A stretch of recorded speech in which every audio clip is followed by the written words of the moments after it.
আন্তর্জাতিক মিডিয়া তো বসে নেই ষড়যন্ত্র করার জন্য। ওরা কিন্তু এমন এমন কিছু কাজ করে শেষ পর্যন্ত ডক্টর মোহাম্মদ ইউনূসকে দিয়ে এই শব্দগুলো যারা ফেরি করেছিল, এই জঙ্গিবাদ, মৌলবাদ, এগুলো আবার আমাদের ঘাড়ের উপরে চাপিয়ে, আমি বাকিটা বলতে পারলাম না, দুঃখিত। এই জন্য আমরা সংক্ষিপ্ত এবং আমরা সাবধান সতর্ক থাকবো ইনশাআল্লাহ। কথা বুঝতেছে? গত 2 দিন দেখতে পাচ্ছি দিল্লি থেকে বিশ্বনবী মোহাম্মদ রাসূলুল্লাহ এবং তার জামাই হযরতে আলীকে নিয়ে ব্যঙ্গাত্মক করে কার্টুন ছাপিয়েছে, অপমান করছে। হঠাৎ করে কই এতদিন তো আমরা কিছু দেখলাম না, হঠাৎ এখন সাগান দিল, মানে এ সরসরি আপনাকে কে দিচ্ছে? করছে বাংলাদেশের মুসলমানেরা। এই দৃশ্য থেকে যদি এই সংখ্যালঘু যাদের নাম বলা হয়, কিসের সংখ্যালঘু? এদেশে কোনো সংখ্যালঘু নেই, সবাই আমরা সংখ্যাগুরু। কথা বলেন? এদেশে জন্ম নিয়েছে যে সে এই দেশের মালিক। ওরা মনে করছে এই কথা তুলে দিয়ে এখন ওরা আলোচনা করবে, সমালোচনা করবে, শেষ পর্যন্ত কিছু মন্দিরে হামলা করবে। না, আমরা অত পাগল না। এদেশে যারা মুসলিম সত্যিকার অর্থে, তারা মন্দির ভাঙা তো দূরের কথা, অন্যান্য ধর্মের দেবতাকে গালি দেওয়াও কোরআন নিষেধ করেছে। এজন্য আমরা সতর্ক থাকবো, ওদের ওই সমস্ত ফাঁদে যেন আমরা পা দিয়ে আমাদের দেশকে আবার আন্তর্জাতিক ভাবে টার্গেটে ফেলে না দেয়। অনেকে অতি উৎসাহী হয়ে ইসলাম মানি এই কথার ধান্দা নিয়ে কিছু কিছু কাজ এমন ভাবে দেখাচ্ছে। মৌলবাদ এই শব্দ নিয়ে অনেকে জিকির করছে, এটা বন্ধ করা লাগবে। মুসলমানদেরকে মৌলবাদ বলা যাবে না এই দেশে। এই শব্দটাকে ফেরি করে এই 15.5 বছর হাজারো মুসলমানকে যিনি ছিলেন তিনি গুম করেছিলেন। এক কথা বলেন না কেন? এই শব্দটাকে ফেরি করে হাজারো মানুষকে আয়না ঘরে রেখেছিল। এই শব্দটাকে ফেরি করে আমাকে জেলখানায় রেখেছিল 3 বছর। এটা দাদাদের পক্ষ থেকে দেওয়া আন্তর্জাতিক একটা ষড়যন্ত্র। এখানে যারা পা দিচ্ছেন, আপনিও এই জালেমদের মতো মাজা ভাঙবে। সুতরাং এই শব্দ যেন কোনো মুসলমানের আগে পরে লাগানো না হয়, যেন আমরা মৌলবাদ চাই না। তা আপনি কি চান? মৌল শব্দ এসেছে মূল থেকে। মূল মানে এ পৃথিবীর মূল আমার আল্লাহ। এক কথা বলেন না কেন? মূল হচ্ছে নবীজি। আল্লাহ নবী যদি না থাকে এতে থাকবে কি? সুতরাং এই পৃথিবীতে মৌলবাদ, এটাকে যদি কেউ গালি দেয়, সে যেন সরাসরি আল্লাহকে গালি দেয়। গালি হিসাবে এটা ব্যবহার করা না। এই ফেরি আর করা যাবে না। আপনি ষড়যন্ত্রে পা দিয়ে আবার না জানি কোন বিপদ ডেকে আনতে যাচ্ছে। বুঝে হোক না বুঝে হোক, এটা যদি কেউ করে থাকে, এই শব্দ যেন আর কারো মুখে আমরা না শুনি। 53 বছর বাবা চালিয়েছে, আমরা অনেকে দেখি, আমি দেখি না, এ মুরব্বী দেখেছি। আমাদের শহীদ প্রেসিডেন্ট জিয়াউর রহমান চালিয়েছে, আমি দেখি না, ওনারা দেখেছে। এই যে পাশের চাচা এরশাদ চাচা চালিয়েছে, ও আমি দেখি না, আমার 92 সালে জন্ম। আপনাদের এই জেলার ভাবি পুত্রবধূ উনি চালিয়েছে। পাশের জেলার পরের জেলা রংপুরের ভাবি, ববু বলা হয় যাকে, উনি চালিয়েছে। গত বছর আমরা দেখলাম, কাঙ্ক্ষিত মানের শান্তি পেয়েছি। বলেন, এখন শুধু দেখতে বাকি আছে যে কোরআন দিয়ে চললে কেমন দেখা যায়। একটু মনে আশা জাগে না যে কেমন লাগে? একটু দেখি তো। আমার তো জীবনের সবচাইতে বড় আশা, আকাঙ্ক্ষা, তামান্না এইটা, আল্লাহ যা করো করো, অন্তত চর্ম চোখে এটা দেখে মরার তৌফিক দিয়ে যে 56,000 বর্গ মাইল কোরআন দিয়ে চলছে। এটা কারা চান দেখে? লিল্লাহে তাকবীর। আন্দাজ হাত তুলেন না, এটা কিন্তু সাক্ষী দেওয়া। এটার পক্ষে থাকা লাগবে, যেটা আমরা দেখতে চাই যে আসলে এটা দিয়ে চললে কেমন দেখা যায়। মক্কা মদিনায় আমি ছিলাম, আমি দেখেছি ওখানে 100 ভাগ এটা চলে না, 70 ভাগ আছে, তাই যে শান্তি পাওয়া যায়। এখানে যদি 100 ভাগ কায়েম হয়ে যায়, বাংলাদেশটা মিনি জান্নাত হয়ে যাবে। আরো জোরে বলেন। কোরআনের জন্য আল্লাহ এই দেশ এখন ওপেন করে দিয়েছে এবং কোরআন কায়েম হবে, এইটাই সামনে ফাইনাল ইনশাআল্লাহ। আমি কিছু কিছু জরিপ মাঝে মাঝে দেখি, এই যে বিবিসি এরপরে আল জাজিরার, এগুলো বললে মানুষের মন খারাপ হয়। আপনাকে আমি আশা সঞ্চার করার জন্য বলছি। একটা জরিপ পেয়েছিলাম কিছুদিন আগে, 100 জনের 14 জন এখনো পর্যন্ত জালেমদের দোসর আছে এদেশে। 100 জনের 28 জন মানুষ এখনো পর্যন্ত শুধু খাওয়ার ধান্দায় আছে। 100 জনের 58 জন মানুষ চাইছে এদেশে আল্লাহর কালাম দিয়ে পৃথিবীটা চলুক। এই জরিপ আমি বানাইনি, যারা জরিপ করে তারাই জানিয়েছে। সুতরাং 100 জনের 58 জন যখন এই 1-1.5 মাসে তৈরি হয়ে গেছে, আশা করছি আল্লাহ এই দেশকে কোরআনের হাতে তুলে দেবেন ইনশাআল্লাহ। এই দৃশ্যটা যেন আমরা চর্মচোখে দেখতে পারি, সে আকাঙ্ক্ষা আল্লাহর কাছে করছি। আল্লাহ তুমি কবুল করো, আমিন। ওরা মনেই করতো এই যে কোরআন শুনলেই বুঝি আমাদের চেয়ার নাকে আবার উল্টিয়ে যায়। কথা বলেন না কেন? সুতরাং যে মানুষগুলো এই ধারণা নিয়ে, এই চিন্তা ভাবনা নিয়ে কোরআনে বাধা দিয়েছিলেন, আপনার আর আবু সাহেলের ভেতরে পার্থক্য এই শুধু নামের। কিসের পার্থক্য? কোনো পার্থক্য এই একটাই, নামের। নামে মানুষকে মুসলমান নিয়ে, মানুষকে জান্নাতে নিয়ে যেতে পারবে? বলেন। সুতরাং এতদিন যা করেছেন, সরাসরি হয়তো কেউ বলেন এই যে আমি কোরআন বন্ধ করে দেব, কিন্তু এমন এমন পরিবেশ তৈরি করে দিয়েছে, 14 জায়গায় অনুমতি নেওয়া লাগবে। এই যে ভাইরা বসে আছে, জিজ্ঞেস করেন তো, ওনারা কোনদিন চেয়েছে যে কোরআনের আলোচনা এদেশে বন্ধ হোক? ওনাদেরকে দিয়ে বন্ধ করতে বাধ্য করেছে উপরে অনেক জালেমের বসা ছিল। এমন এমন মানুষকে বসিয়েছে, নামে মুসলমান, কামে সব কাফেরদের মতো। 14 জায়গায় যদি অনুমতি নেওয়ার জন্য মানুষ একটা তাফসির মাহফিল করবে, কোরআনের আলোচনা করবে, 14 জায়গায় যদি অনুমতি নেওয়া লাগে, ওর ধৈর্য কোলাবে? শেষ পর্যন্ত হাল ছেড়ে বলবে দরকার নেই, মমতাজকে নিয়ে এসে 5টা জায়গা আনতে দে। সরাসরি কিন্তু বলতো না যে তাফসির মাহফিল হবে না। তো এমন এমন সিস্টেম করে দিয়েছিল মানুষ যেন ও পথে না হাঁটে। তাহলে এই সিস্টেম গুলো যারা করেছিল, এরা কোরআনের ভাষায় কাফের। এরা কি বলেন? কাফের মারা গেলে জানাজা দেওয়া হয়, কবরে দেওয়া হয়, দোয়া করা হয়। এগুলো যদি মরে যায়, আমার মনে হয় এদের জন্য এগুলো বন্ধ করে দেওয়া হবে। কারণ ও এমনি জাহান্নামে যাবে, ও এমনিতেও জাহান্নামে যাবে। ও যাক, ওরে আরো লাথি দিয়ে ফেলে দিন, যা। সুতরাং এই পরিবেশ আল্লাহ আমাদেরকে এই যে কথা বলার বাক শক্তি যে আমাদেরকে দিলেন, এবং এই কথা বলার যোগ্যতা যিনি দিয়ে পাঠালেন, এটা যারা বন্ধ করেছিলেন, আল্লাহ রাব্বুল আলামিন তাদেরকে এখন সব জায়গা থেকে বন্ধ করে দিয়েছে।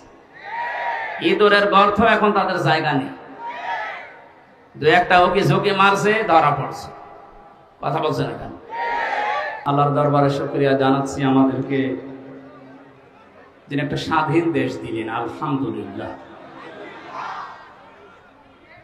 এই যে মানুষের বাক স্বাধীনতা, এটা আল্লাহ দিয়েছে। এটা যারা কেড়ে নেয় তারা জালিম। হালাতা আলাল ইনসানি হাইনুম মিনাদ দাহরি লাম ইয়াকুন শাইয়্যাম মাযকুরা। মানুষের জীবনে কি এমন সময় যায়নি যখন সে উল্লেখ করার মতো কিছু ছিল না?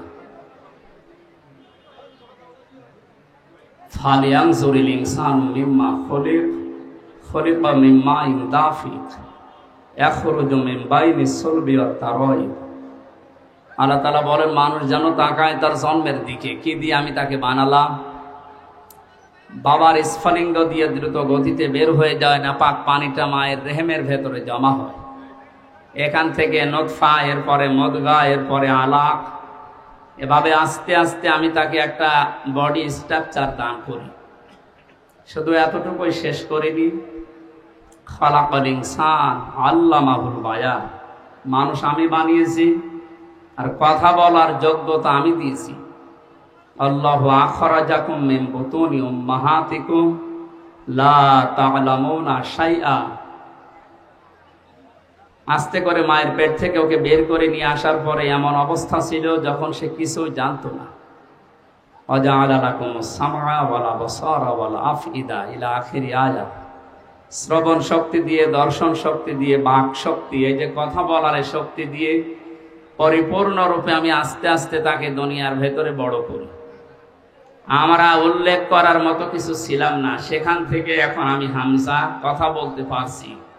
এ কথা বলার যে যোগ্যতা দিয়েছেন তিনি আমাদের মালিক, আমাদের রব আল্লাহ। বলেন তো কে? তাহলে এই যে বাক শক্তি, কথা বলার যোগ্যতা আল্লাহ দিয়েছেন, এটা যারা 15.5 বছর কেড়ে নিয়েছিলেন, আমি বগুড়াতে বহুবার এসেছি, আমার কথা বলতে দেননি। আজকে আসেন তো সেই মানুষগুলো দেখি, মাইক কেড়ে নেন তো। মায়ের দুধ খেয়েছেন আমি দেখছি, আসেন মাইক কেড়ে নিয়েছি। যারা আলেমদের এই 15.5 বছর মাইক কেড়ে নিয়েছেন, কোরআনের কথা বলতে দেননি, আপনি মুসলমান নাম করলেও আপনি কাফের, কারণ ওটা কাফেরদের চরিত্র। কোরআন মানুষকে শুনতে না দেওয়া, এটা কাদের চরিত্র? আকাল আল্লাযীনা কাফারু লা তাসমাউ লিহাযাল কুরআন অলগাউ ফীহি। কোরআনের আলোচনা যেন মুহাম্মদ করতে না পারে, সেখানে করবে বাধা দাও। এই যে অলগাউ দিয়েছেন আল্লাহ, হট্টগোল বাধা, ঢোল ডুগি তবলা বাজা, পরিবেশ নষ্ট করে দাও, মানুষ যেন কোরআনের আলোচনা শুনতে না পারে। অলগাউ ফীহি লাআল্লাকুম তাগলিবুন, আশা করা যায় তোমরা গালেব হবে, বিজয়ী হবে। এ ধারণা কাফেরদের। কাদের? 1500 পরে দেখলাম এই ধারণা অনেক মুসলমানদের ভেতরে প্রবেশ করেছিল। কোরআনের জন্য আল্লাহ এই দেশ এখন ওপেন করে দিয়েছে এবং কোরআন কায়েম হবে, এইটাই সামনে ফাইনাল ইনশাআল্লাহ। ওরা মনেই করতো এই যে কোরআন শুনলেই বুঝি আমাদের চেয়ার নাকে আবার উল্টিয়ে যায়। কথা বলেন না কেন?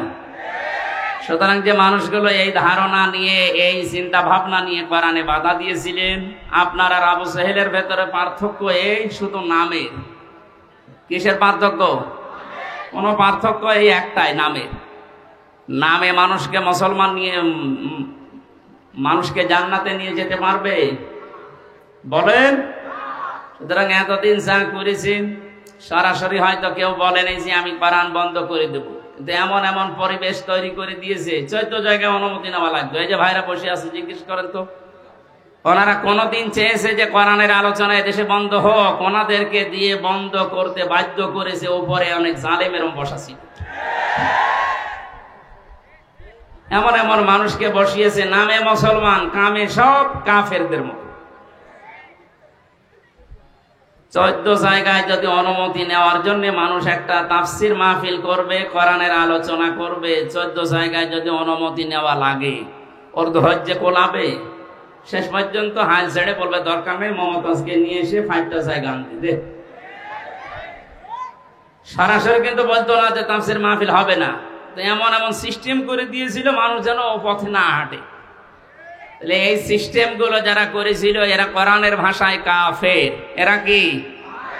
বলেন। কাফের মারা গেলে জানাজা দেওয়া হয়, কবরে দেওয়া হয়, দোয়া করা হয়। এগুলো যদি মরে যায়, আমার মনে হয় এদের জন্য এগুলো বন্ধ করে দেওয়া হবে। কারণ ও এমনি জাহান্নামে যাবে, ও এমনিতেও জাহান্নামে যাবে। ও যাক, ওরে আরো লাথি দিয়ে ফেলে দিন, যা। সুতরাং এই পরিবেশ আল্লাহ আমাদেরকে এই যে কথা বলার বাক শক্তি যে আমাদেরকে দিলেন এবং এই কথা বলার যোগ্যতা যিনি দিয়ে পাঠালেন, এটা যারা বন্ধ করেছিলেন, আল্লাহ রাব্বুল আলামিন তাদেরকে এখন সব জায়গা থেকে বন্ধ করে দিয়েছে। ইঁদুরের গর্ত এখন তাদের জায়গা নেই। 2-1টা ওকে ঝুঁকি মারছে, ধরা পড়ছে। কথা বলছে না কেন? কোরআনের জন্য আল্লাহ এই দেশ এখন ওপেন করে দিয়েছে এবং কোরআন কায়েম হবে, এইটাই সামনে ফাইনাল ইনশাআল্লাহ। আমি কিছু কিছু জরিপ মাঝে মাঝে দেখি, এই যে বিবিসি, এরপরে আল জাজিরার, এগুলো বললে মানুষের মন খারাপ হয়। আপনাকে আমি আশা সঞ্চার করার জন্য বলছি। একটা জরিপ পেয়েছিলাম কিছুদিন আগে, 100 জনের 14 জন এখনো পর্যন্ত জালেমদের দোসর আছে এদেশে। 100 জনের 28 জন মানুষ এখনো পর্যন্ত শুধু খাওয়ার ধান্দায় আছে। 100 জনের 58 জন মানুষ চাইছে এদেশে আল্লাহর কালাম দিয়ে পৃথিবীটা চলুক। এই জরিপ আমি বানাইনি, যারা জরিপ করে তারাই জানিয়েছে। সুতরাং 100 জনের 58 জন যখন এই 1-1.5 মাসে তৈরি হয়ে গেছে, আশা করছি আল্লাহ এই দেশকে কোরআনের হাতে তুলে দেবেন ইনশাআল্লাহ। এই দৃশ্যটা যেন আমরা চর্ম চোখে দেখতে পারি, সে আকাঙ্ক্ষা আল্লাহর কাছে করছি। আল্লাহ তুমি কবুল করো, আমিন। দরুদ আর সালাম পড়ছি আমাদের নবী মুহাম্মদ রাসূলুল্লাহ সাল্লাল্লাহু আলাইহি ওয়াসাল্লামের প্রতি। তাম পৃথিবীর সবাই এখন একটা জিনিস চাচ্ছে, শান্তি। কি বলেন তো? সবাই চায় শান্তি। যে জাতির লোককে জিজ্ঞাসা করেন সবাই শান্তি চাচ্ছে।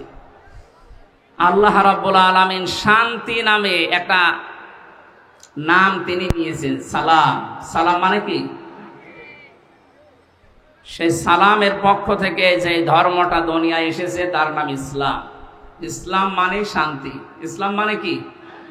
এই আসল শব্দ সিলমন বা সালমন, সুখ শান্তির যে বিষয় আল্লাহ ইসলামের ভেতরে রেখেছে। সুতরাং এদেশে আমরা ৯৬% মুসলমান, অন্যান্য ধর্মের লোকেরা যারা আছেন ৪%। সবাই যদি ইসলামকে নিয়ে আসতে পারি, কাঙ্ক্ষিত মানের শান্তি এদেশে আমরা দেখতে পারবো ইনশাআল্লাহ। এদেশে মসজিদ যেমন পাহারা দেওয়া লাগে না, ৩.৫ লাখের উপরে মসজিদ আছে, পাহারা দেওয়া লাগে? আরো জোরে বলে। মসজিদ যেমন পাহারা দেওয়া লাগে না, ইসলাম এদেশে যদি এসে যায় মন্দিরও পাহারা দেওয়া লাগবে না। যে যার ধর্ম ওপেন ভাবে নিরাপত্তার সাথে পালন করবে, কোনো অসুবিধা নেই। অনেকের ধারণা এই যে ইসলাম আসলে আমি যে একটু লাল পানি খাই ওটা কি হবে, কোনো অসুবিধা নেই। অনেকে বলে যে আমি আকিস বিড়ি খাই, আজিজ বিড়ি খাই, এটা কি হবে? আপনি মসজিদের ভেতরে যদি প্রবেশ করেন, মসজিদ এমন একটা জায়গা, সেখানে গেলে যদিও আপনার বিড়ি খেতে মনে চাচ্ছে খেতে পারবেন, যদিও ডাল বাবা খেতে মনে চাচ্ছে ওই পরিবেশে খেতে পারবেন, কারণ আপনার বিবেকে বাধা দেবে, কারণ ওই পরিবেশে ওইটা চলে না। কথা বলে না কেন? কারণ ওই জায়গাতে বিধান চলে কার? এই জন্য ওখানে প্রবেশ করলেই বলা লাগে আল্লাহুম্মা আফতাহ লি আবওয়াবা রাহমাতিক, হে আল্লাহ তোমার রহমতের যত দরজা, বাবের বহুবচন আবওয়াব বলা হয়, সব খুলে দাও। কারণ পুরা পরিবেশটাই রহমত দিয়ে বেষ্টিত। করেছেন কে? ওখানে আল্লাহর বিধান চলার কারণে যদি পুরা এরিয়া আল্লাহ রহমত দিয়ে ভরপুর করে দেয়, এই ৫৬,০০০ বর্গ মাইলে ওই আল্লাহর বিধান যদি কায়েম হয়, ১০০% আমরা বিশ্বাস করতে পারি ৫৬,০০০ বর্গ মাইল মসজিদের মতো নিরাপদ হয়ে যাবে। এরকম জায়গায় আপনার আর লাল পানি খেতে মনে চাইবে না। কথা বলেন না কেন? এক লোক ওয়াজ শোনার পরে বলেছিল, হুজুর জান্নাতে নাকি সব পাওয়া যায়, ওয়ালাকুম ফিহা মা তাশতাহি আনফুসুকুম ওয়ালাকুম ফিহা মা তাদদাউন। মনের ভেতরে কামনা বাসনা যা আছে সব নাকি পাওয়া যায়। বিড়ি পাওয়া যাবে না? বিড়িও পাওয়া যায়, কিন্তু বিড়ি খাওয়ার মতো মন আপনার থাকবে না। ও নাপাক জিনিস খাওয়ার মতো মন আপনার তৈরি হবে না। জাহান্নামের যে ৭টা খাবারের কথা আছে, তার প্রথম নাম্বার খাবার হচ্ছে আগুন। নাম কি? বলেন বলেন। বিড়ি যেটা দিয়ে খায় ওটার নাম কি? তা আপনি কি জাহান্নামের খাবার খেতে পারেন? আমার মনে হয় বগুড়াতে বিড়ি খাওয়া লোক, সিগারেট খাওয়া লোক নেই নাকি?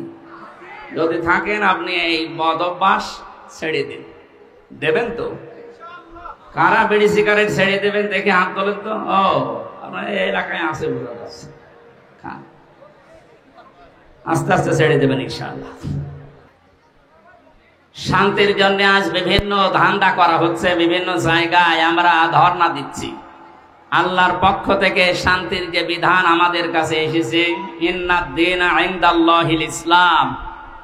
পৃথিবীতে যদি কেউ শান্তি পেতে চায়, তার মনোনীত যে পাঠানো ইসলাম, এইটার কাছে আত্মসমর্পণ করা লাগবে। কথা বলেন না কেন? সুতরাং ওপেন ভাবে বলছি, এদেশে যদি শান্তি, সর্বাত্মক ভাবে আমরা শান্তি, স্বস্তি, নিরাপত্তা চাই, ইসলামের বিকল্প কিচ্ছু নেই।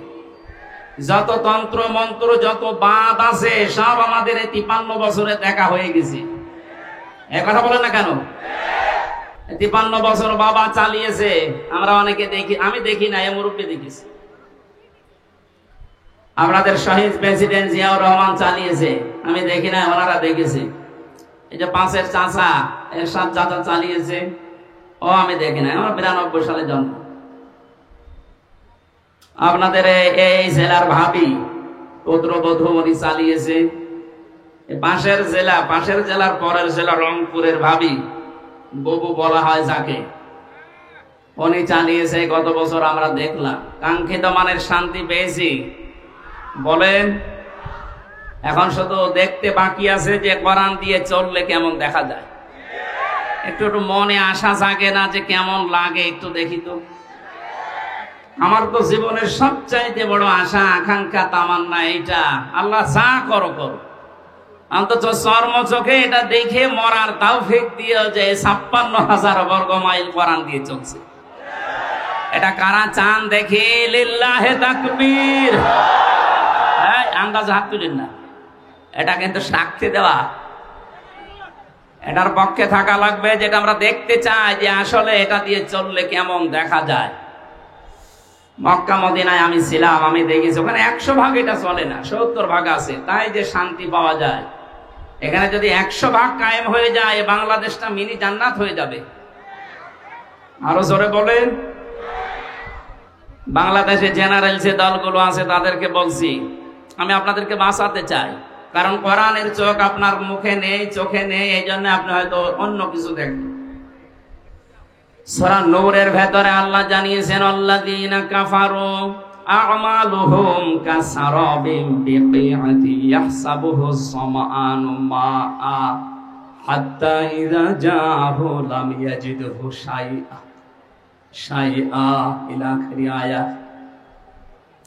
কাফেরদের চিন্তা ভাবনা, ধারণা, বিশ্বাসে দূরে মরিচিকা মনে করেছিল এখানে পানি আছে মনে হয়।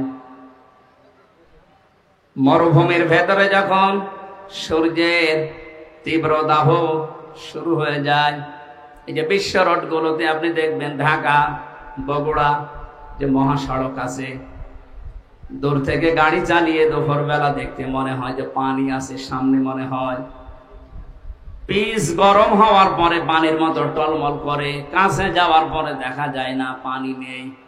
পৃথিবীর কাফেরদের দৃষ্টান্ত আল্লাহ এইভাবে দিয়েছেন। আল্লাহর পাঠানো ইসলাম বাদ দিয়ে যত তন্ত্র মন্ত্র, যত ইসম, যত বাদ আছে, আমি নাম নিলাম না, সে যে বাদই হোক, সমাজবাদ বলেন, জাতীয়তাবাদ বলেন, ধর্ম নিরপেক্ষবাদ বলেন, যত বাদ আছে, তন্ত্র মন্ত্র আছে, এ সবগুলোকে মানুষ মনে করে এর ভেতরে শান্তি আছে। কাছে যাওয়ার পরে দেখে না, এটা পানি না। এই জন্য আমাদের উচিত হচ্ছে আপনাকে আমার সাবধান করা। আমি করলাম, জ্ঞানী মানুষ যদি হয়ে থাকেন, আপনি আশা করি বুঝে ফেলেছেন। এরপরেও যদি কেউ বলেন না আমি বুঝি নাই, আমি ভান ধরে আছি, এদিকে আসেন। আল্লাহ আপনাকে সহজে এটা বোঝার তৌফিক দিন যে ইসলাম বিদায় করে দিয়ে আজ যারা, আমি কয়েকদিন ধরে লক্ষ্য করছি, মৌলবাদ মৌলবাদ এই শব্দ নিয়ে অনেকে জিকির করছে, এটা বন্ধ করা লাগবে। মুসলমানদেরকে মৌলবাদ বলা যাবে না এই দেশে। এই শব্দটাকে ফেরি করে এই 15.5 বছর হাজারো মুসলমানকে যিনি ছিলেন তিনি গুম করেছিলেন। এক কথা বলেন না কেন? এই শব্দটাকে ফেরি করে হাজারো মানুষকে আয়না ঘরে রেখেছিল। এই শব্দটাকে ফেরি করে আমাকে জেলখানায় রেখেছিল 3 বছর। এটা দাদাদের পক্ষ থেকে দেওয়া আন্তর্জাতিক একটা ষড়যন্ত্র। এখানে যারা পা দিচ্ছেন, আপনিও এই জালেমদের মতো মাজা ভাঙবে। সুতরাং এই শব্দ যেন কোনো মুসলমানের আগে পরে লাগানো না হয়, যেন আমরা মৌলবাদ চাই না। তা আপনি কি চান? মৌল শব্দ এসেছে মূল থেকে। মূল মানে এ পৃথিবীর মূল আমার আল্লাহ। এক কথা বলেন না কেন? মূল হচ্ছে নবীজি। আল্লাহ নবী যদি না থাকে এতে থাকবে কি? সুতরাং এই পৃথিবীতে মৌলবাদ, এটাকে যদি কেউ গালি দেয়, সে যেন সরাসরি আল্লাহকে গালি দেয়। গালি হিসাবে এটা ব্যবহার করা না। এই ফেরি আর করা যাবে না। আপনি ষড়যন্ত্রে পা দিয়ে আবার না জানি কোন বিপদ ডেকে আনতে যাচ্ছে। বুঝে হোক না বুঝে হোক, এটা যদি কেউ করে থাকে, এই শব্দ যেন আর কারো মুখে আমরা না শুনি। কথা বুঝতেছে? গত 2 দিন দেখতে পাচ্ছি দিল্লি থেকে বিশ্বনবী মোহাম্মদ রাসূলুল্লাহ এবং তার জামাই হযরতে আলীকে নিয়ে ব্যঙ্গাত্মক করে কার্টুন ছাপিয়েছে, অপমান করছে। হঠাৎ করে কই এতদিন তো আমরা কিছু দেখলাম না, হঠাৎ এখন এসা গান দিল মানে? এ সুরসুরি আপনাকে কে দিচ্ছে? বাংলাদেশে এখন ওনাদের দুর্গা পূজা শুরু হবে, একটা ডাঙ্গা লাগানোর চেষ্টায় আছে। ওরা মনে করছে বাংলাদেশের মুসলমানেরা এই দৃশ্য থেকে যদি এই সংখ্যালঘু যাদের নাম বলা হয়, কিসের সংখ্যালঘু? এদেশে কোনো সংখ্যালঘু নেই, সবাই আমরা সংখ্যাগুরু। কথা বলেন। এদেশে জন্ম নিয়েছে যে সেই এই দেশের মালিক। ওরা মনে করেছে এই কথা তুলে দিয়ে এখন ওরা আলোচনা করবে, সমালোচনা করবে, শেষ পর্যন্ত কিছু মন্দিরে হামলা করবে। না, আমরা অত পাগল না। এদেশে যারা মুসলিম সত্যিকার অর্থে, তারা মন্দির ভাঙা তো দূরের কথা, অন্যান্য ধর্মের দেবতাকে গালি দেওয়াও কোরআন নিষেধ করেছে। এজন্য আমরা সতর্ক থাকবো, ওদের ওই সমস্ত ফাঁদে যেন আমরা পা দিয়ে আমাদের দেশকে আবার আন্তর্জাতিক ভাবে টার্গেটে ফেলে না দেয়। অনেকে অতি উৎসাহী হয়ে ইসলাম মানি এই কথার ধান্দা নিয়ে কিছু কিছু কাজ এমন ভাবে দেখাচ্ছে, আন্তর্জাতিক মিডিয়া তো বসে নেই ষড়যন্ত্র করার জন্য। ওরা কিন্তু এমন এমন কিছু কাজ করে শেষ পর্যন্ত ডক্টর মোহাম্মদ ইউনূসকে দিয়ে এই শব্দগুলো যারা ফেরি করেছিল, এই জঙ্গিবাদ, মৌলবাদ, এগুলো আবার আমাদের ঘাড়ের উপরে চাপিয়ে, আমি বাকিটা বলতে পারলাম না, দুঃখিত। এই জন্য আমরা সংক্ষিপ্ত এবং আমরা সাবধান সতর্ক থাকবো ইনশাআল্লাহ। আমি ইঙ্গিত দিয়েছি, আল্লাহ যেন আমাদেরকে বোঝার তৌফিক দেন, বলেন আমিন। যারা চাচ্ছেন এদেশে ইসলাম বিদায় করে অন্য কিছু দাঁড় করিয়ে আপনি শান্তি পাবেন, না, আমেরিকা শান্তিতে নেই। কে বলেছে শান্তিতে আছে? ইসলাম যেখানে নেই সেখানে মুক্তি নেই। কথা বলেন। এক দোকানদার তার কর্মচারী রেখেছিল নাম ইসলাম। নাম কি?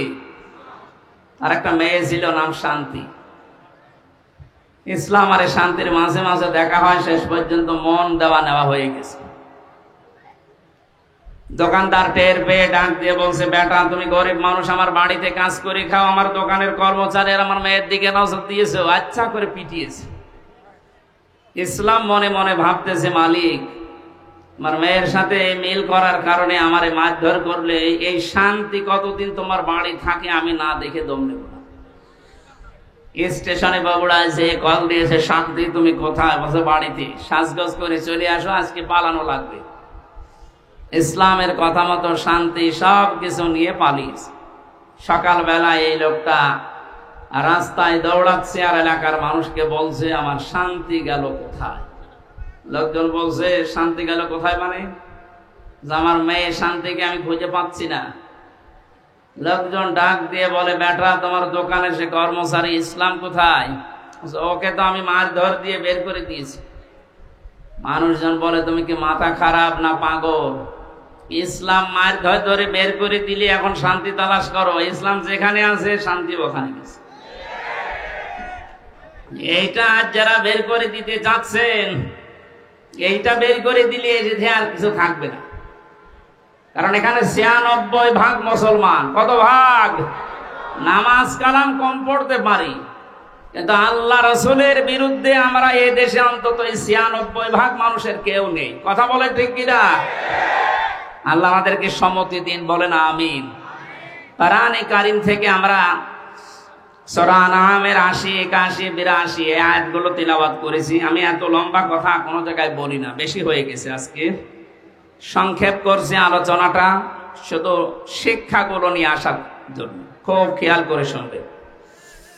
আল্লাহ রাব্বুল আলামিন হযরত ইব্রাহিম আলাইহিস সালামের এবং তার বাবার কিছু কাহিনী এখানে তুলে ধরেছেন। শিরিক এবং ঈমান, এটা সেই পৃথিবীর লগ্নের পর থেকে আরম্ভ হয়েছে এই দুইটার সংঘর্ষ।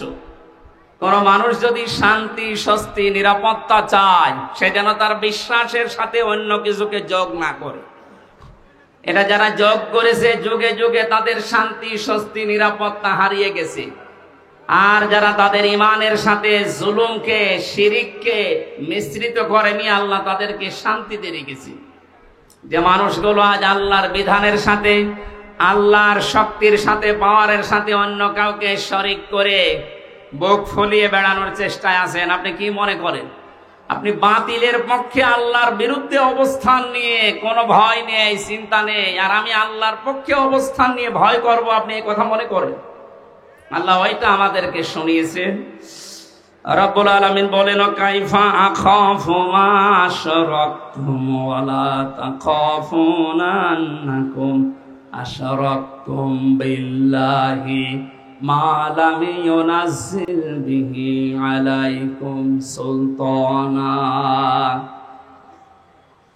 ১৫০০ বছর আগে আয়াতটা নাযিল হয়েছে।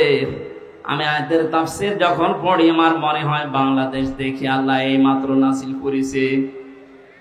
এদেশে বহু মানুষ আজ ইসলামপন্থী যারা, এদের কথাগুলো তারাও বোঝে, তারাও দেখে এদের কাজ কারবার, দেখার পরেও মানুষগুলো না দেখার মনে হয় ভান করে থাকে। এরা চায় আল্লাহর একাত্মবাদ, আল্লাহর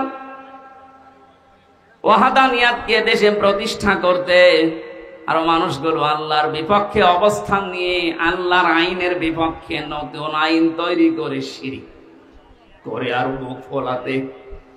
আল্লাহ তাআলা নবীজিকে দিয়ে বলাচ্ছেন, হে নবী আপনি এই কথাটা মানুষকে জানান, কাইফা আখাফু, কেমন করে আমি ভয় করি, মা আশরাকতুম, যা তোমরা শরীক করো, ওয়ালা তাখাফুনা আন্নাকুম আশরাকতুম বিল্লাহ, তোমরা আল্লাহর সাথে শরীক করে তার সাথে অংশীদার স্থাপন করে ভয় করো না।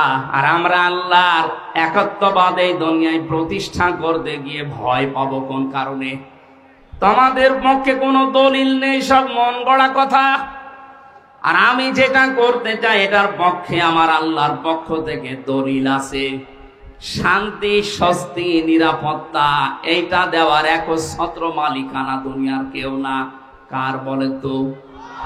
ফাজুল ফারিকাইন আহাক্কু বিল আমনি, এই দুই দলের ভেতরে নিরাপত্তা পাওয়ার জন্য সবচাইতে বেশি হকদার কারা? ইন কুনতুম তা'লামুন, যদি তোমাদের জানা থাকে বলো দেখি। এ প্রশ্ন ছুড়ে দিয়ে আল্লাহ নিজেই জবাব দিচ্ছেন, আল্লাযীনা আমানু ওয়া লাম ইয়ালবিসু ঈমানাহুম বিজুলমিন উলাইকা লাহুমুল আমনু ওয়া হুম মুহতাদুন।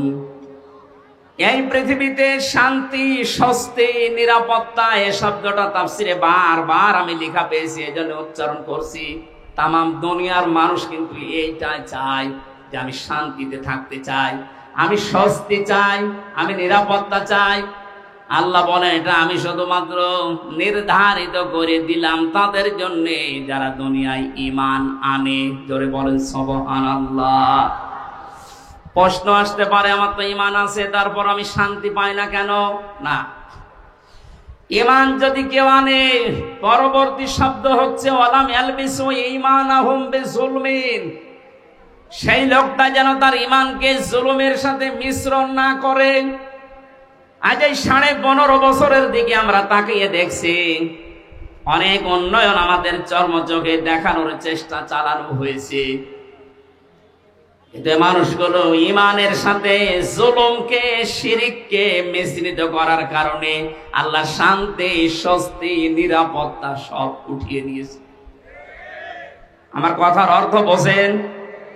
সুতরাং আমাদের ঈমান আছে তখন আমরা শান্তি পাবো, যে সময় আমাদের ঈমানের সাথে নিরাপত্তা, স্বস্তি ফিরে আসবে, ওই সময় আমাদের ঈমানের সাথে যখন জুলুম মিশ্রিত না হবে।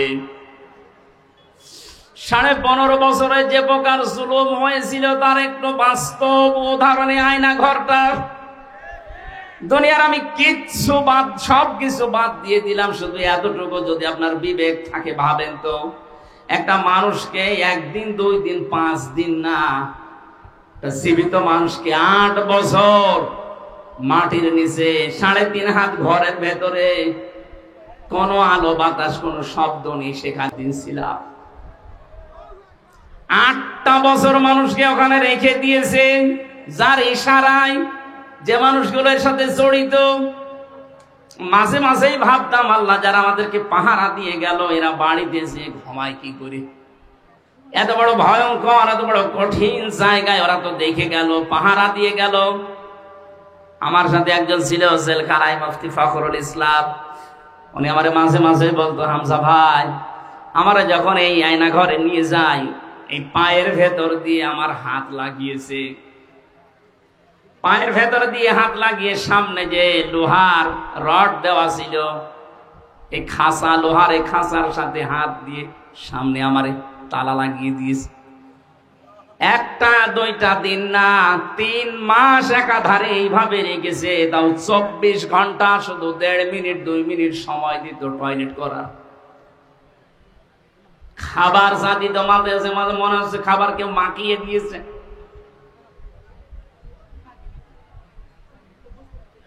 আপনি একটু বিবেক দিয়ে ভাবেন তো, একটা কোন মানুষ যার ন্যূনতম বিবেক আছে, ঈমান না থাক, বিবেক তো আছে আপনার, এটা মেনে নেওয়া সম্ভব?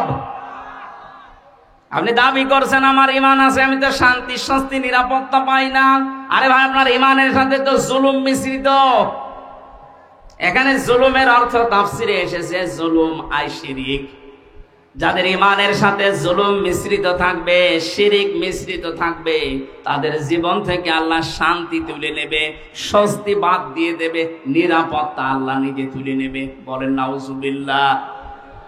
এই জুলুমের যখন একেবারে শেষ হয়ে যায়, তখন আল্লাহ পাক ধরেন।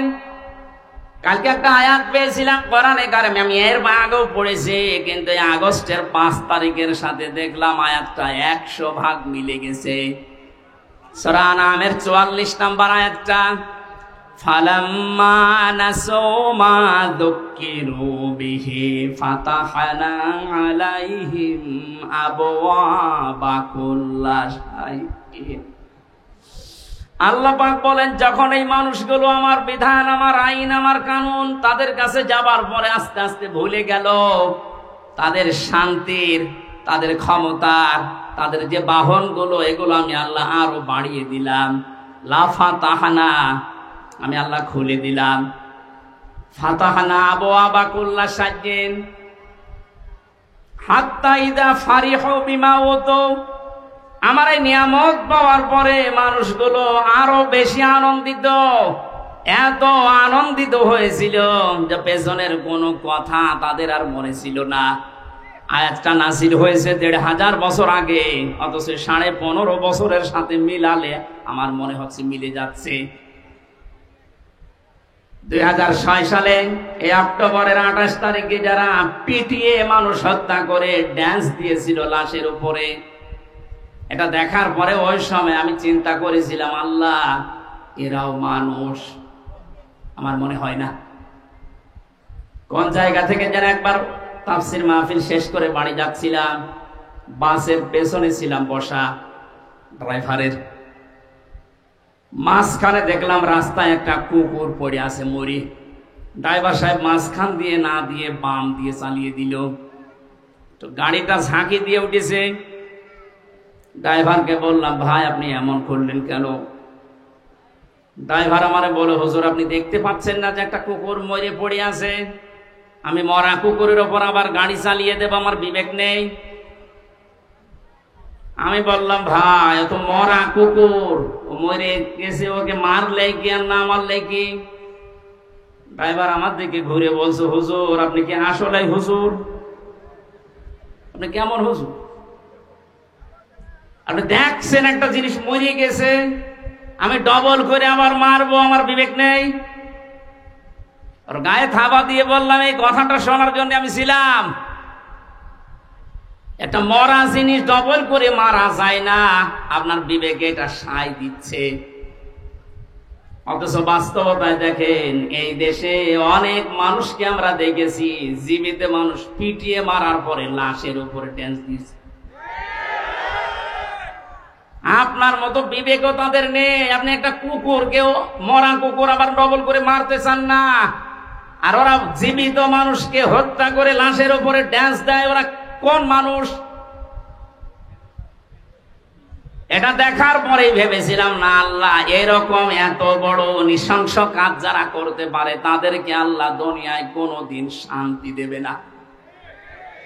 ক্ষমতা পাওয়ার তাদের হাতে আল্লাহ দেওয়া সম্ভব না, কিন্তু দেখলাম না, ঠিক 2 বছর পর আল্লাহ তাদেরকে 9 সালে দিয়েছে। কথা বলে না দিল 9 বছর, 5 বছর পরে মনে করলাম 13 সালে যা কেমন হয় পড়ে যাবে, তো না, 13 সালের পরে দেখি না 18 সালে আবার আল্লাহ ওদেরকে দিয়েছে। 18 সালের পরে মনে করলাম না আর টেকা সম্ভব না। শেষ পর্যন্ত দেখলাম 24 সালে আবার আল্লাহ ওদেরকে দিয়েছে। কথা বলছেন এখন আল্লাহ রাব্বুল আলামিন বলেন, মানুষ যখন আমার বিধান ভুলে গিয়ে তাদের মন মতো কাজ করতে গিয়ে জুলুমের একেবারে সর্বশেষ সীমা পার হয়ে যায়, ফাআখাযনাহুম বাগতাতান, আমি হঠাৎ করে তাদেরকে এমন ভাবে পাকড়াও করি তারা দিশেহারা হয়ে যায়। ১৫০০ বছর পরে ২০২৪ সালের ৫ আগস্টের দিকে তাকান, ১০০ মিলে যাচ্ছে। কোন স্মরণ ছিল আল্লাহর কথা? যার ন্যূনতম স্মরণ থাকবে আল্লাহর ভাষা যে আমাকে কিন্তু জবাব দেওয়া লাগবে, সে কোনদিন আয়না ঘরের দায়িত্ব পালন করে সে খাবার খেতে পারে না। জেলখানায় আমাদের সাথে দায়িত্ব যারা পালন করেছে তারাও যে বাইরে যে খাবার খেত কি করে আমার বিশ্বাস হয় না। আলেমদের সাথে যা আচরণ করতো ভেতরে, অন্য মানুষের কথা তো বাদই দিলাম। আল্লাহর আয়াতগুলো, আল্লাহর বিধানগুলো পুরাটা ভুলে গিয়েছিল।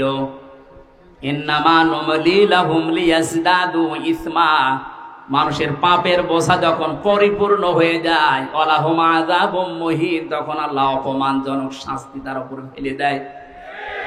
এত অপমান আল্লাহ পৃথিবীর ইতিহাসে কাউকে করেছে বলে আমার মনে হয় না। যে অপমান করেছে কালামানিককে, কলার পাতায় শুইয়েছে, বিসি উড়ে গেছে। কথা বলেন না। আমার তো ১৫০০ বছরের ইতিহাস আমি যতটুকু পড়ি, কাউকে এত বড় অপমান করেছে বলে আমার মনে হয় না। এর সাথে আল্লাহ কি করবে? ৩ বছর জেল খাটা সহ, আয়না ঘরে 10 দিন থাকা সহ, যত কষ্ট এই 15.5 বছরে পেয়েছি, একদিনে আমার মন শান্ত হয়ে গেছে যখন দেখেছি কালামানিকের বিচি উড়ে গেছে। আমার আর কিচ্ছু চাওয়ার নেই, আল্লাহর কাছে সব চাওয়া শেষ। আয়াতের পরবর্তী শব্দ হচ্ছে, ওরা যখন হতাশ হয়ে পড়ে, আকস্মিক ভাবে আল্লাহ ধরেন।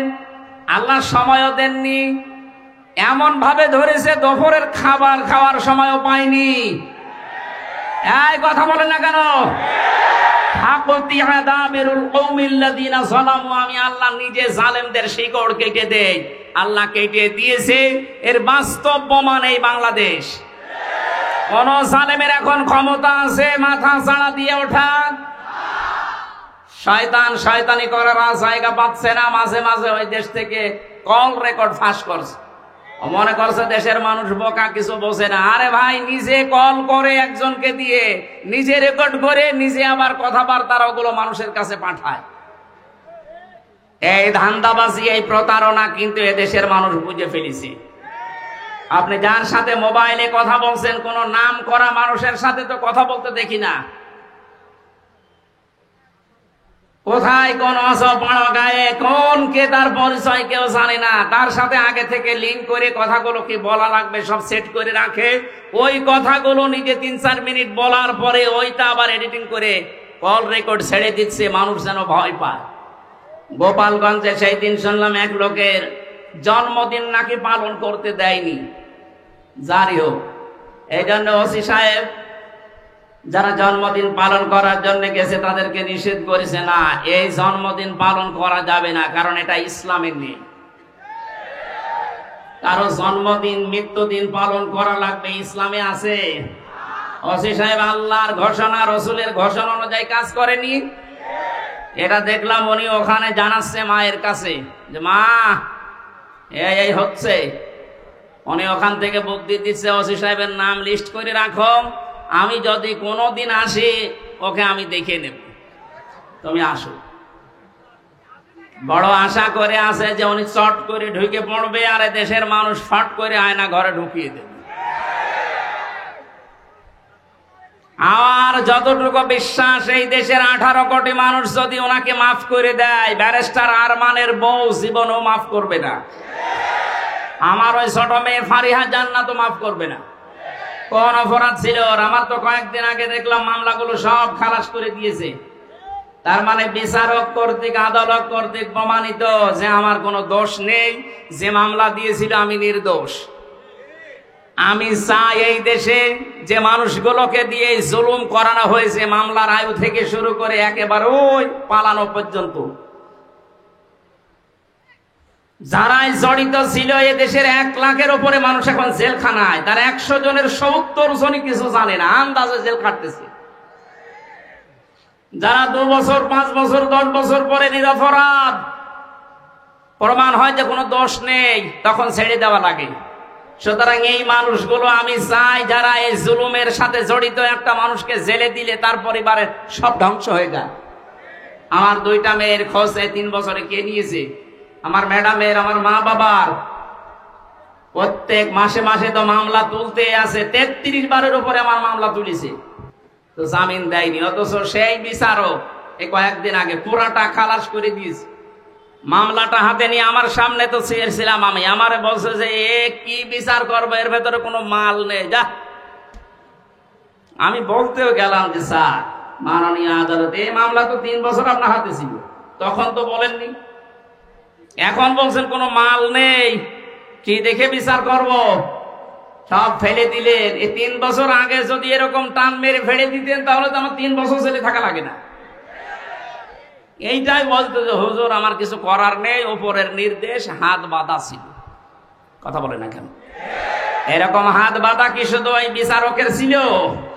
এদেশে 1628টা চেয়ার, শুধু একটা চেয়ারের হাত খোলা ছিল, বাকি সবগুলোর ছিল হাত বাঁধা। এজন্য তাদের ইচ্ছা থাকার পরও তারা ন্যায় বিচার করতে পারেনি। কোনদিন একটা বিবেক সম্পন্ন মানুষের এই জুলুম দেখার পরে সহ্য করা সম্ভব না, কিন্তু হাত বাঁধা। ওনার হাত খুলে যাওয়ার পরে আর 1 সেকেন্ডও দেরি করে না, সব খারিজ করে দিয়েছে। আমরা চাই রাষ্ট্র সংস্কার যখন আরম্ভ হয়েছে, এ দেশে যাদের হাত এরকম বাঁধা ছিল, এই 1628টা চেয়ারের কোনো হাত যেন আর বাঁধা না থাকে।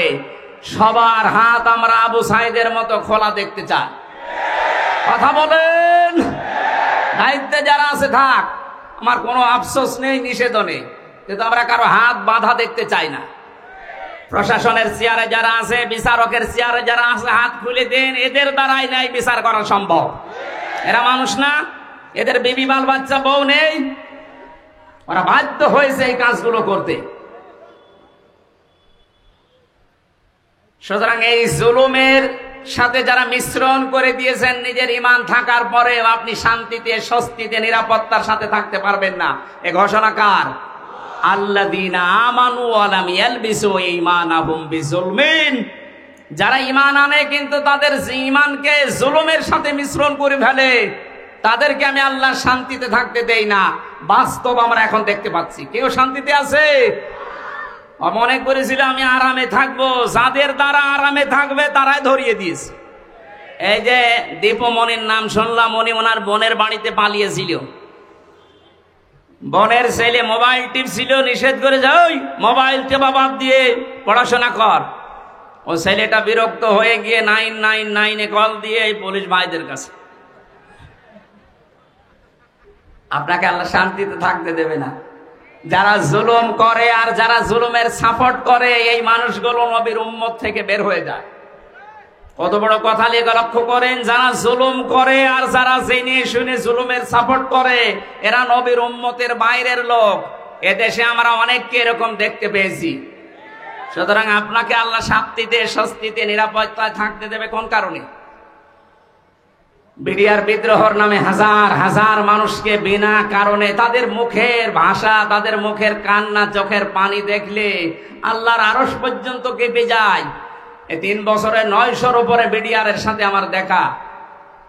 কত মানুষ 1 মাস পরে রিটায়ার্ড হয়ে বাড়িতে যে বউ বাচ্চা নিয়ে থাকবে, অথচ 14 বছর জেল খাটতেছে। রাতে তাহাজ্জুদ পড়তে যখন উঠতাম, দেখতাম এই মুরব্বী মানুষ, এরকম মুরব্বী মানুষ 14 বছর জেলে আছে। রাতের বেলা ঘুমের ভেতরে ঘুম থেকে উঠে এমন একটা আওয়াজ দিত, আমার মনে হয় আরো সে চলে যায়। 60 বছর 65 বছরের এই মুরব্বী মানুষ চোখের পানি ফেলে কাঁদতো, হামজা ভাই জীবনে আর 1 মাস পরে রিটায়ার হয়ে যেতাম, বিনা কারণে কিচ্ছু জানি না। যদি শাস্তিও দিয়ে দিত মাত্র 7 বছর জেল হইতো, অথচ 15 বছর পড়ে আছি। কি জবাব দেবেন আপনি এই জুলুমের? জালেম এই শব্দটা শুনলে আমার ভয় লাগে, কারণ জালেমরা হামজার টার্গেট না। আমির জামাত ডাক্তার শফিকুর রহমান ঘোষণা দিয়েছেন আমরা মাফ করে দিলাম, কিন্তু ভিকটিম যারা যারা জুলুমের শিকার, তারা যদি কিছু করে আমরা কিছু বলতে পারবো না, কারণ তারা এই জালেমরা আল্লাহর মামলার আসামি। জালেমরা মামলার আসামি কার? এটা তো আমি বানালাম নাকি? সূরা শুরা 42 নম্বর আয়াত 25 নম্বর পারার 6 নম্বর পৃষ্ঠার 13 নম্বর লাইনে আছে। আমি যত তাফসীর পড়েছি বিশ্ববিদ্যালয়ে থাকাকালীন, সব মুফাসসির আয়াতের ব্যাপারে একমত। খুব ভালো করে শুনেন, ইন্নামাস সাবিলু আলাল্লাযীনা ইয়াযলিমুনান নাস।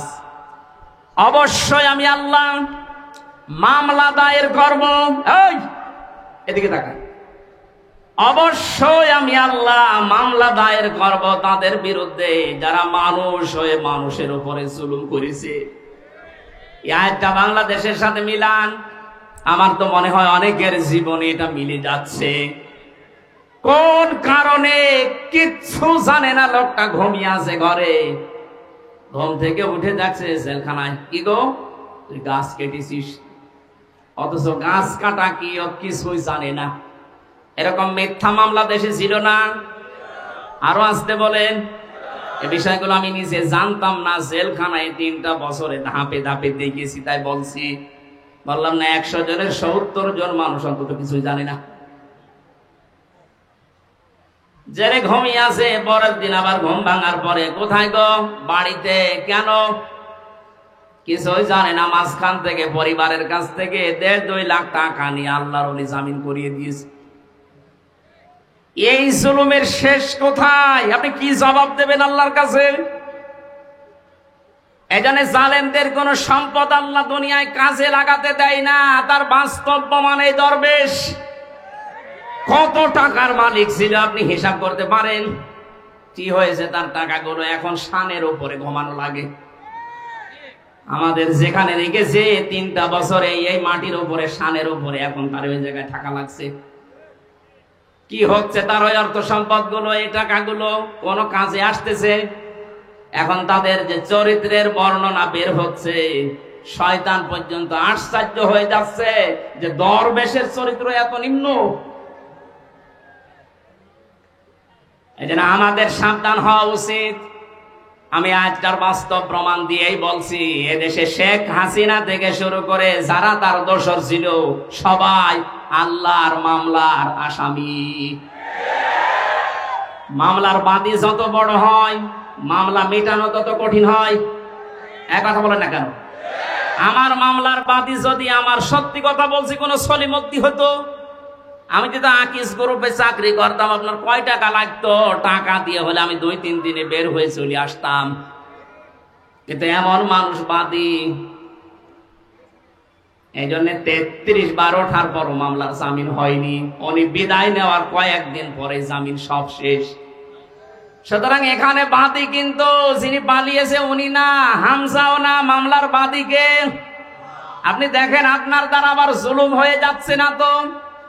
আজ অনেকে নিজের স্ত্রীর উপরে জুলুম করছি, পরিবারের উপরে জুলুম করছি, স্ত্রী হিসাবে স্বামীর উপরে জুলুম করছি। আল্লাহর নবীর স্ত্রী তার স্বামীকে অভয় দিত, স্বামী আমার ভয় পাবেন না, ইন্নাকা লা তাসিলুর রিহমা। এই পৃথিবীতে যারা আত্মীয়তার সম্পর্কগুলো ঠিক রাখে তাদেরকে আমার আল্লাহ কখনো ভয় দেখান না। জোরে বলেন সুবহানাল্লাহ। নবীজি যখন ওহী নিয়ে এসা ভয় পেয়েছিলেন, তিনি বলছিলেন জাম্মিলুনি জাম্মিলুনি, আমাকে ঢেকে দাও। খেয়াল করেন, আমাকে ঢেকে দাও, আমি ভয় পেয়েছি। হযরতে খাদিজাতুল কুবরা রাদিয়াল্লাহু তাআলা আনহা ওই সময়ও কিন্তু মুসলমান হননি, কারণ কালিমার দাওয়াত পাননি। ওই সময় তিনি নবীজিকে ডাক দিয়েছিলেন, ইয়া আবাল কাসেম, হে কাসেমের পিতা, কাল্লা, কখনো না, আল্লাহি, আল্লাহর কসম, মা ইখজিকা আল্লাহু আবাদান, কখনো আল্লাহ আপনাকে লাঞ্ছিত অপমানিত ভয় দেখাতে পারে না। সম্মানিতা মা বোনেরা যারা এসেছেন তাদেরকে এবার বলছি, হযরতে খাদিজাতুল কুবরা বিশ্ব নবীকে ওই দিন 5টা বিষয় শুনিয়েছিলেন ভয় না পাওয়ার কারণ হিসাবে। আপনি আপনার স্বামীকে যদি এই কথাগুলো বলতে পারেন আর আপনার স্বামীর চরিত্রের ভেতরে যদি এগুলো দেখতে পারেন, বুঝবেন ওই স্বামী হক পথে আছে। 1 নম্বরে, যে স্বামী তার রক্তের সম্পর্কগুলো ঠিক রাখে সেই স্বামীকে দুনিয়ার কোনো ভয় পাওয়াতে পারে না।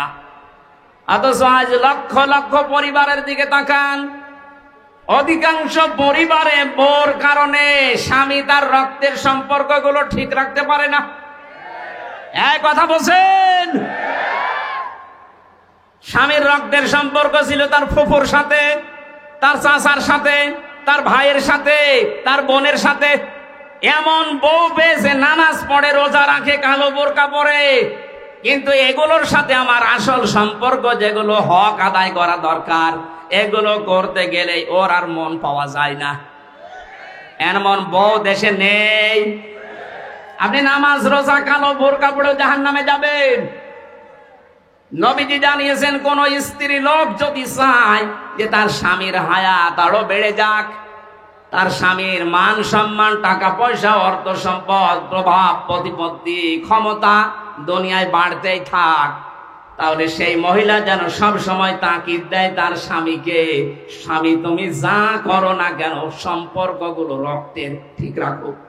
কিন্তু আজ হাজারো পরিবারে এরকম মহিলা পাওয়া যাচ্ছে না, অথচ নামাজ পড়ে। এক কথা বুঝতেছেন না? মা বোন যারা এসেছেন, নবীর স্ত্রীর মতো এই চরিত্র আপনাদের থাকা লাগবে, তারপরে খাদিজার সাথে জান্নাত।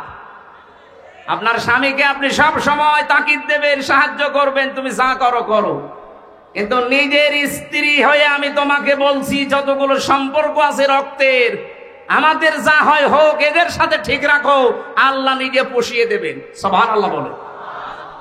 2 নম্বরে হযরতে খাদিজা বলেছিলেন, অতাহমিলুল কাল্লা, হে স্বামী কখনো আপনাকে আল্লাহ ভয় দেখাতে পারেন না, কারণ আপনি মানুষের বোঝা হালকা করে দেন। এ শব্দটা আমি এতদিন পর্যন্ত ভালো বুঝতাম না, এখন গভীরে চিন্তা ভাবনা করে দেখছি যে এর ভেতরে এত কথা খাদিজা বলেছিলেন। হে স্বামী আপনি মানুষের বোঝা হালকা করে দেন, এটা নবীর চরিত্র ছিল, তিনি বোঝা হালকা করে দিতেন। আর আমরা এমন উম্মত হয়ে দাঁড়িয়েছি, মানুষের বোঝা হালকা করা দূরের কথা, মানুষের বোঝা আরো বাড়িয়ে দিচ্ছি। 850 বছর আগে পালিয়েছিল লক্ষণ সেন, আর তার পেতাত্তা পালিয়েছে 5 আগস্টে। উনি যাওয়ার সময় বলে গিয়েছে সেনাপ্রধানকে নাকি, যে যাবার পরে এমন এমন কাজ তোমরা করবা যেন এ দেশ 2 মাসের বেশি টিকতে না পারে। এতটুকু বললেও হয়তো। বারবার এখন মানুষকে উনি জানাচ্ছেন যে দেশ আর 1 মাসের বেশি চলবে না, কিভাবে চলে আমি দেখব, কারণ আমি যা করে এসেছি এত ঋণ এ দেশের মানুষ শোধ দিতে পারবে না। এত ঋণের বোঝা আপনি রেখে গেলেন। আমার মেয়ে হয়েছে কয়েকদিন আগে, 7-8 দিন হয়ে গেল, ওর মাথার উপর এখন 1 লাখ টাকা ঋণ। কি আমি বানিয়ে বলছি? এদেশের প্রতিটি মানুষের মাথা পিছু ঋণ এখন 1 লাখ। ঋণের বোঝাগুলো দিয়ে গেলেন আপনি, রবির উম্মত দাবি করেন, 14 বার নাকি হজ করেছেন। কি করেছেন আপনি? নবীর আদর্শ ছিল তিনি মানুষের বোঝা হালকা করতেন, আর সবার বোঝা আপনি দিয়ে গেলেন। আগস্টের 5 তারিখের আগে কত মানুষের পরিবার ধ্বংস করেছেন, কত মানুষের হাত নেই, পা নেই, চোখ নেই, অন্ডকোষ পর্যন্ত নেই। এই মানুষগুলো এখন পরিবারের বোঝা। এই কথা বোঝে? এই বোঝাগুলো যিনি বানিয়ে গেলেন উনি নবীর উম্মত হতে পারেন? আরো জোরে বলেন না। নবীর উম্মত যে না, সে নবীর উম্মত না, সুপারিশ পাবে। আমাদের কাজ হবে আমরা মানুষের বোঝা হালকা করব। ডাক্তার শফিকুর রহমান এইটাই করে বেড়াচ্ছে সারা দেশে। যত মানুষ শহীদ হয়েছে 1880 জনের তালিকা আমরা পেয়েছি। প্রত্যেক পরিবারে 2 লক্ষ করে টাকা দিয়ে আসতেছে। টাকাওয়ালা কিছুটা হলেও তো তাদের বোঝা হালকা হচ্ছে। এটা নবীর উম্মতের কাজ। কার কাজ? যারা মানুষের বোঝা হালকা করে দেয় তাদের ভয় আল্লাহ দূর করে দেয়। এই জন্য ওনার কোনো ভয় আছে? আমার সাথে ছেলে 4 দিন ছিল, আমি দেখেছি লোকটার কোনো ভয় নেই, নির্ভয় বানিয়ে দিয়েছে আল্লাহ। ওনার তাওয়াক্কুল, ওনার ইখলাস এত উপরে। অনেকে বাইরে থেকে উল্টাপাল্টা মন্তব্য করে, আরে বেটা কাছ থেকে দেখেছি তার আমল। আমার মতো যুবক মানুষ, 33 বছর বয়স আমার, আমি 1.5 পারা 2 পারা কোরআন পড়তে গেলে নামাজে দাঁড়িয়ে পা লেগে যায়।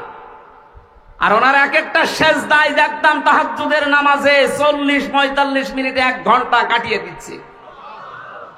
আপনি সমালোচনা করেন বাইরে বসে বসে। সারা দেশের মানুষের ভেতরে একটা মহব্বত আলাদা ভাবে আল্লাহ ওনার প্রতি তৈরি করে দিয়েছে। এমনি এমনি না। 15.5 বছর তো খেদমত করার নাম নিয়ে তার উপর তো মানুষের মহব্বত নেই, আরো যত ঘৃণা জন্মিয়েছে। কারণ মানুষের বোঝা তিনি তৈরি করে দিয়েছেন এই দেশে। আর ইনি চেষ্টা করছেন মানুষের বোঝা যেন হালকা করা যায়। এই কথা বলেন না কেন? দলমত নির্বিশেষে আমাদের উচিত হবে নবীর উম্মত হিসাবে যদি দাবি করি, মানুষের বোঝা যেন আমরা হালকা করে দিতে পারি। বলেন আমিন। কত রকমের বোঝা আজ দিয়ে গেলেন। আমার তো বোঝা ছিল পরিবারে। 3টা বছর ওরা কি খেয়েছে না খেয়েছে আমি কিছুই জানি না, কারণ আমি যোগাযোগ বিচ্ছিন্ন ছিলাম। আমার ফাঁসির কন্টেম সেলের ভেতরে পুরাটা যোগাযোগ বিচ্ছিন্ন করে রেখে দিয়েছে, কেউ কথা বলতে পারবেন না। বাইরের মানুষগুলো বেঁচে আছে না জীবিত আছে। আমি জেলে থাকাকালীন আমার দাদা মরেছে, আমার নানা মারা গেছে, আমার নানি মারা গেছে, আমার একটা চাচাতো ভাই মরেছে। আমি কিচ্ছু জানি না। 3 বছর পরে জানলাম তো মরে গেছে। আপনি কোন কারণে কষ্টটা দিলেন? কি অপরাধ করেছিলাম আমি? কোরআনের কথাগুলো সঠিকভাবে তুলে ধরতাম, এইটাই আমার অপরাধ। অথচ আপনি এমন এমন মামলা আমার নামে দিয়েছে, শয়তানও বিশ্বাস করে। এই সিরাজগঞ্জের কোন ছেলে নাকি আমার ওয়াজ শুনি সংসদ ভাঙতে গেছে তরবারি নিয়ে। আরে বেটা, তরবার নিয়ে সংসদ ভাঙা যায়? বোম মারলে ওড়ে না। এই যে সংসদের লোক বসে আছে না, তরবারি নিয়ে ভাঙা যায়? ওই মামলা দিয়ে কে কে বলেছে বলে আমির হামজার ওয়াজ শুনে আমি উদ্বুদ্ধ হয়ে এসেছি। সেই পাগলকে দেখা হয়েছিল জেলখানা। এই আমার নাম বললি কোন কারণ? আমার বলতে বলেছে। বলেন সুবহানাল্লাহ। বেচারকে মামলার যেদিন ঢেসমেশ করে দিল ওই দিন হাসছিল। বলছে একটা মামলা হইলো, কোন পাগল কোথায় কি করেছে? আমি বলছি এই কথা আপনি এই 3 বছর পরে বললেন? এটা যদি সেই প্রথম যখন মামলা উঠেছিল 7-8 দিন পরে ওই সময় বলে দিতেন যে না, এ মামলার কোনো ভিত্তি নেই, 3টা বছর আমার বাইরের জীবনে থাকা লাগতো, এই ভেতরে থাকা লাগতো না। কত রকমের বোঝা মানুষের মাথার উপরে চাপিয়ে দিচ্ছেন, আর আপনি নবীর উম্মত দাবি করছেন। আপনি শান্তি পাবেন, স্বস্তি পাবেন, নিরাপত্তা জীবনেও না। যারা মানুষের বোঝা হালকা করে দেয় আল্লাহ তাদেরকে শান্তি দেয়। সুবহানাল্লাহ বলতে পারেন নাই? আমাদের জীবন যতদিন আছে মানুষের বোঝা বাড়াবো না মানুষের বোঝা হালকা করব? যেখানে যতটুকু আছে মানুষের বোঝা হালকা করার চেষ্টা করে। আপনার জীবনের বোঝা আল্লাহ হালকা করে দেবে ইনশাআল্লাহ। হযরতে খাদিজার পরে আরো অনেকগুলো কথা বলেছিলেন। আমরা যদি এখনো এই দেশে শান্তিতে বাঁচতে চাই, আমাদের যা ঈমান আছে ঈমানের সাথে যেন জুলুম মিশ্রিত না হয়, খুব সতর্ক থাকবেন। জুলুমের এখানে অর্থ হচ্ছে শিরিক। শিরিক যেন মিশ্রিত না হয়। উলাইকা লাহুমুল আমনু ওয়া হুম মুহতাদুন। আল্লাহ পাক বলেন এই মানুষগুলো, এইভাবে আল্লাহ দেখিয়েছেন, যারা তাদের ঈমানের সাথে জুলুম মিশ্রণ করবে না, শিরিক মেশাবে না, এই মানুষগুলোকে আমি আল্লাহ নিজে শান্তি দেব। আর এরাই হচ্ছে হেদায়েত প্রাপ্ত বান্দা বান্দি। জোরে বলেন আমিন। আল্লাহ এই বাস্তবতা আমরা যেন দেখতে পারি, তার পক্ষ থেকে শান্তি, স্বস্তি, নিরাপত্তা নিয়ে যেন এই দেশে বসবাস করতে পারি, সেই তৌফিক দান করুন। আমিন, আল্লাহুম্মা আমিন। লা ইলাহা ইল্লা আনতা সুবহানাক ইন্নী কুনতু মিনাজ জালিমিন।